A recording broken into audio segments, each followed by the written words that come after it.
I only came home to grab a charger, but I found 102 people screaming, "Congratulations!" in my backyard. A banner read, "He asked, she said yes." When I asked what was happening, Mom smiled. "It's your brother. He's engaged to Alyssa, my ex." Then she added, "We took a $17,000 loan in your name. Consider it a gift." I just said nothing.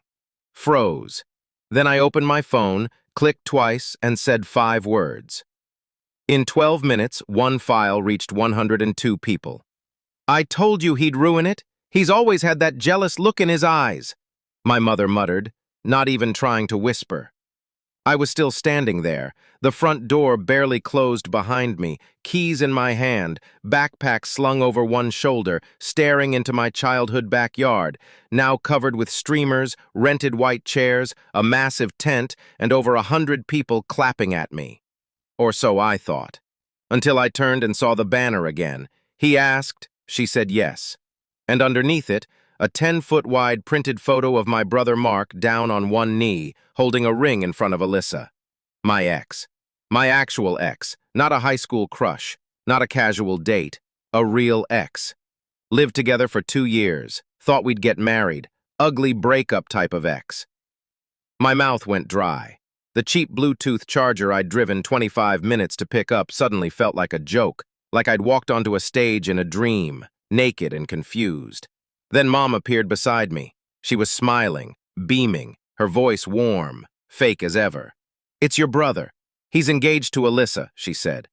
She said it like I was supposed to cheer, like this was something we'd all laugh about someday. I just stared at her. She leaned closer, voice lower, more intimate, as if offering a gift.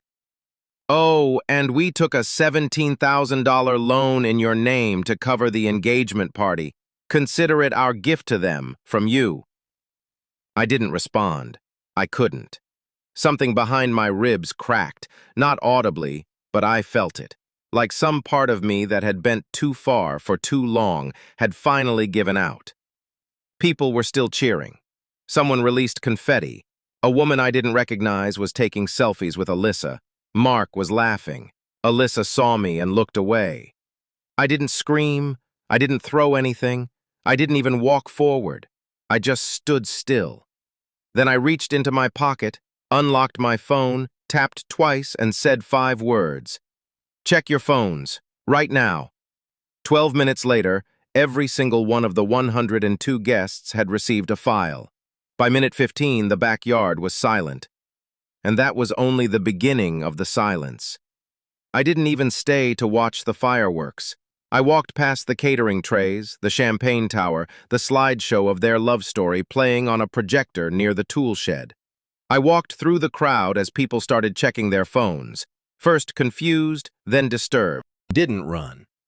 I didn't need to. I had done my part. Now it was their turn to flinch. The file I sent? A PDF titled simply, "How I Lost a Fiancé and $17,000. A Cautionary Tale." Inside, screenshots, messages between Mark and Alyssa from while we were still dating, Venmo receipts, a spreadsheet of party costs billed under my name, the loan paperwork, even a voice memo, Alyssa saying, "He'll never find out. He's too busy being useful." Useful. That's what I'd been to this family, a function, a tool, not a person. You want the whole story? Fine. Here's how we got here. I was the oldest, the fixer, the go-to guy. When the water heater exploded in Mom's house, I paid. When Mark crashed his car sophomore year, I signed the loan for his new one. When Dad's business tanked, I floated them $6,000 until next month. That month never came. I never said no, not once. They took that as consent. Mom would smile sweetly and say things like, "You know how much this means to us," like I was part of their wins. Dad would grunt and mumble something like, "You're the only one who understands responsibility." And Mark? He didn't even thank me. He'd slap my back and say, "You got me, bro." Right, right. The tipping point started 4 months ago. I just moved into a new apartment, First place that was truly mine. Clean walls, real furniture, plants I hadn't killed yet. I invited the family over for dinner. Nothing fancy, just pasta and red wine. Only Mom showed up, late. Sat for 10 minutes, barely touched her plate, then asked if I could co-sign something real quick. A $12,000 personal loan. Nothing big, she said. For Mark's business, she said. She slid the papers across my counter like it was a birthday card. I didn't sign. I told her I'd think about it. That was my first mistake. That gave her hope. A week later, I noticed a credit inquiry on my report. Then another. Then the loan appeared, approved, in my name. I confronted her on the phone. Why would you do this without asking? Her voice changed in a second, from soft guilt to sharpness. You said you were thinking about it. That means yes. We needed it. Mark's future depends on this. You'll be fine. You make good money. That's when it clicked. They didn't see it as theft. They saw it as redistribution. I stopped answering their calls after that. Started digging. Requested my full credit file. That's when I found the second loan. $17,000 for event planning services. The payment memo said it all. Engagement celebration. Property, backyard. I thought I was going to vomit. I hadn't spoken to Alyssa in over a year. We'd ended quietly. She said she needed space, that she wasn't ready, that it wasn't me, it was timing. Turns out it was me, or more accurately, it was Mark. I don't know how it started. I don't care. What mattered was the date stamps in those messages. She texted him the day after she left our apartment, called him baby a week later. She never even blocked. The texts made it clear. Dad had offered to help Mark buy the ring. Mom had invited Alyssa to Sunday dinners. My whole family had wrapped my ex in open arms, while I was still blaming myself for not being enough. And worst of all, they were proud of it. The Facebook post came next, 2 weeks before the party. A private album, labeled Big Day Soon. I wasn't tagged. I wasn't even blocked. I was just forgotten. Photos of my brother's hand holding a ring box. Alyssa giggling on the patio, my mother in the background with a clipboard and that smirk she only saves for holidays and betrayals. The caption, "When you know, you know. She's the perfect match for our Mark." I hadn't spoken to any of them in weeks, but I knew what I had to do. I froze the loans, took 2 days and a lawyer friend. But I filed the fraud reports, sent the emails, collected every receipt I could find. Then I opened a folder I hadn't looked at in months. Alyssa_Chait_Bawboy.zip. I'd saved our iCloud backup after we split. Not because I was bitter, because I'm thorough. Inside, voice notes, photos, location data, even her journal entries, typed in Google Docs under her own name. She wrote, "He's sweet, but dull. Too safe. Mark has fire. Mark makes me feel dangerous again." She wrote that while she was still using my Netflix. That line made the file. The day of the party, I parked 3 blocks away. I didn't even dress up, just jeans and a hoodie. I walked around back like I belonged. Because for years, I did. They didn't notice me at first. Everyone was too busy raising glasses. There was a markless Alyssa cake, monogram napkins, a photo booth. Then someone spotted me. "Oh my God, you made it!" That's when I saw the banner. The crowd, my brother on a stage with a microphone, and Alyssa wearing my mother's pearls. I stood still. Then Mom spotted me and said the line that lit the fuse. "We took a $17,000 loan in your name. Consider it a gift." Gift. She said it like I was Santa Claus. So I clicked the file it sent, and everything fell apart fast. The aftermath was instant. Alyssa's boss was there. She left before the second page of the PDF finished loading. 3 of Mark's friends started arguing with him on the lawn, and Cheryl tried to pretend she didn't see anything. Dad came storming after me as I walked out the side gate. "You think this little stunt will undo what they have? You think you're going to ruin their happiness?" I didn't answer. I just turned my head slightly and said, "You shouldn't have signed my name." He grabbed my arm. I pulled out my phone. "If you touch me again, I'll be forced to call the authorities." He froze. Good. That night, the group chat exploded. Dad, you need to fix this before it gets out. Mom. I uploaded the folder to a cloud link, set the permissions to public, captioned it. Just so everyone's clear, this is how my family celebrates love, theft, lies, and someone else's ex. Enjoy. 3 days after the backyard ambush, I got a text from my mother. Just us, no drama, we just want to talk. She suggested dinner at their house. Keep it civil, your father made steak. Mark will be there, Alyssa too. You owe them at least that. I didn't owe them anything, but I said yes. Not because I wanted to talk, because I wanted to end it. Naya showed up 10 minutes early. The house looked the same, fake peace, warm lights in the windows, the hum of music, laughter, like the last 3 days hadn't happened. Alyssa opened the door. She didn't say anything. Her mascara was smudged. Her smile, forced. She stepped aside without a word. The dining table was set for 6. Mom brought out plates like this was Thanksgiving.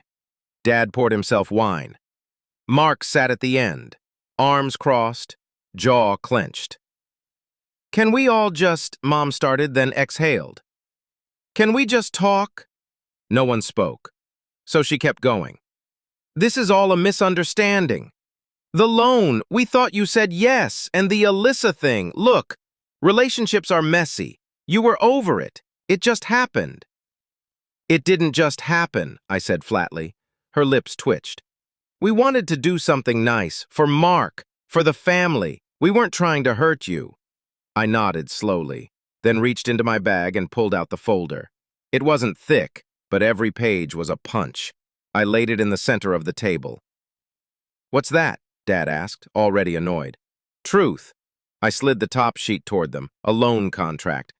My name on the front, my signature line blank. The one they forged. Next, bank correspondence. Email chains confirming the engagement party. Invoice with Mom listed as event coordinator and Mark as payer, on behalf of Alex. Third, a screenshot from Alyssa's Instagram DMs to Mark. He's still paying off your car. You better pop the question soon before he grows a spine. Mom paled. Mark reached for the page, read it in silence, then tossed it back like it burned. That's private, Alyssa muttered. No, I said. It's theft, it's deceit, it's all of you using my name, my money, my trust. Okay, Dad growled. So what? You want revenge? You want to humiliate us in front of everyone? You did that already. No, I said. I want accountability. Then I dropped the photo. It was a security cam still, from a bank branch. Dad at the counter, submitting paperwork with my SSN. The timestamp matched under a new entity. Not just for security, for symbolism. That evening I called my lawyer friend again. You remember that trust my grandfather mentioned? Yeah. I want out of it. You sure? I'm not here to inherit anything. I'm here to detach.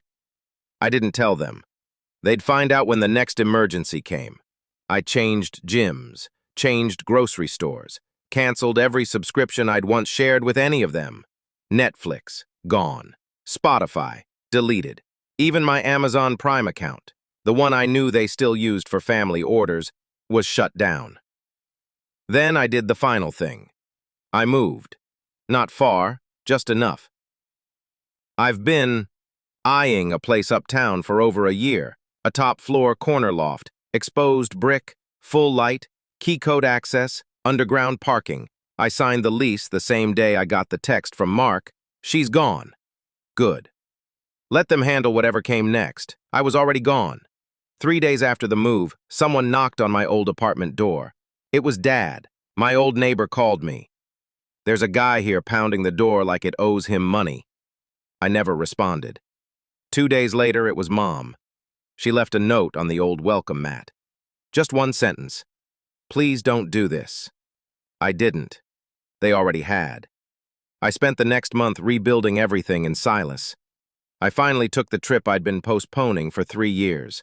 No Instagram stories, no updates. Just me, a cabin in the mountains, and a book I never finished. When I got back, 2 emails were waiting for me. One from a private investigator I'd quietly hired, the other from my grandfather's lawyer. The first was simple. Dad had tried to apply for another small business loan. Rejected, flagged for fraud. The second was better. The trust was restructured. My portion was no longer accessible by any other family member. The clause that allowed shared access in times of emergency, gone. It wasn't revenge, it was insurance. Weeks passed. I didn't hear from them. But then Megan, Alyssa's older sister, found me. She showed up at the building lobby. "I'm not here to fight," she said. "I just want to tell you something."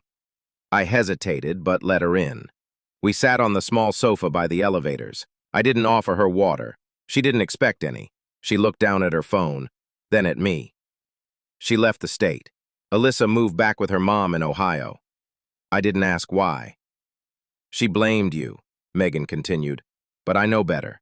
I know what she did. What they did." I still said nothing. Then Megan said something that made me pause. She said, "She thought you'd never fight back, that you were too passive, too desperate to be loved." I nodded. She was right, I said, until I wasn't. The next day, I walked into a notary's office, signed over the old family car I still technically owned, the one Mark drove. I donated it to a veteran charity. They picked it up the same afternoon. I didn't tell him. I figured he'd notice when the car was gone. Maybe that's...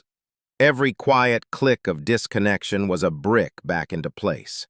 I wasn't loud, but I was permanent. It didn't end with screaming. It ended with silence. They faded from my life in slow motion, still calling, still pleading, still pretending I was just being dramatic. But I wasn't angry anymore. I was free. I never went back. Not for holidays, not for funerals, not even when Aunt Rachel sent a message that things have calmed down. There's a difference between letting go and giving permission to come back. I wasn't doing either. I deleted every photo that had their faces, blocked every cousin who sent me just checking in texts, the kind of check-ins that only come after rumors. No more maybe one day. No more, but they're still family. No more guilt in a glass jar. Some people think revenge is a loud thing, a scream, a fire, a wrecking ball. But sometimes it's quieter, colder, more permanent.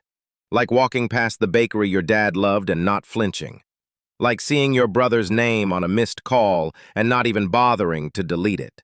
Like remembering how your mom said, "We're still your parents," and realizing that biology is not a currency. 2 months after I vanished, I got a letter, a real one, envelope, stamp, from my childhood dentist's office. "Your appointment has been canceled. Your family removed you from the insurance plan." I laughed. It was the last thing they could take from me. So I made an appointment myself. New provider, new address, new everything. When the receptionist asked if I wanted to list an emergency contact, I said no. Then I thought for a second. "Actually, list this." I gave her the name of my lawyer. 6 weeks later, I opened my garage and smiled. There it was, the custom steel sign I'd ordered, black matte, minimalist, engraved in bold white text, "Do not knock. Family no longer resides here." I bolted it next to the front door, not because I thought they'd show up again, but just in case they forgot who I am now.